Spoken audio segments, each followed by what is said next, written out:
ஆகவே ஆண்டவர் சொல்றாரு, உங்க கண் என்ன பண்ணட்டும், நேரா பார்க்கட்டும். மனுஷனா பாக்குறீங்க அதிக சமயம். உங்களுக்கு ஒரு பிரச்சனை வரும்போது, ஒரு தொல்லை வரும்போது, ஒரு சத்துரு வரும்போது உங்க கண் தேடுறது அதிகாரிய, உங்க கண் தேடுறது உங்க உறவுகளை, உங்க கண் தேடுறது பெரிய ஆளுங்களை.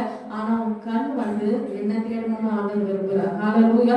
நம்முடைய கண் நேரா அவரை பார்த்துச்சுன்னு சொன்னா அவருடைய கண்கள் சில வேலையை நமக்காக பாக்குது.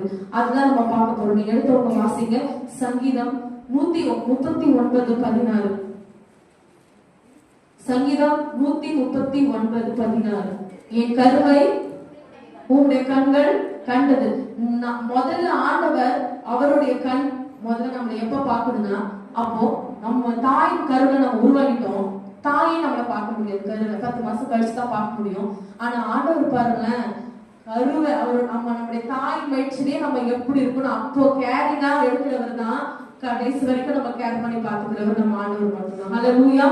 தாய்க்கே தெரியாது அந்த கரு எப்படி இருக்கணும். ஆனா ஆண்டவர் பாருங்களேன், நம்முடைய கருவை அவருடைய அழகான கண்களால பாக்குறாரு. இது எதற்கு அடையாளம் என்று சொன்னா, உன் வாழ்க்கை இது முதல் என் கரத்துல, உன்னை கடைசி வரைக்கும் நான் நடத்துவேன், உன் எதிர்காலத்தை நான் நடத்துவேன். நீ வளர்ந்து பெரியவங்கள் ஆகும் போது நீ எந்த நிலைமையில இருப்பன்னு எனக்கு தெரியும். உன்னை நான் பேர் சொல்லி அழைச்சிட்டேன். நீ என்னுடையவன், நீ என்னுடையவன், நீ எனக்கு முழுவதுமா சொந்தமா, நீ கவலைப்படாத, நீ முழுவதுமா எனக்கு சொந்தமாயிட்டப்பா, நீ கவலைப்படாதுன்னு சொல்லி அந்த கருவில இருந்தே நம்ம வெள்ளப்படுத்த ஆரம்பிக்கிறார். நம்ம ஒரு தாய்க்கு அந்த கருவுல 14ஆம் நாள் தான் கண்ணே உருவாகுது. ஆனா அவருடைய கண்கள் நம்ம கண்ணு உருவாதுக்கு முன்னாடியே அவருடைய கண்கள் நம்முடைய கருவை பார்த்துச்சு.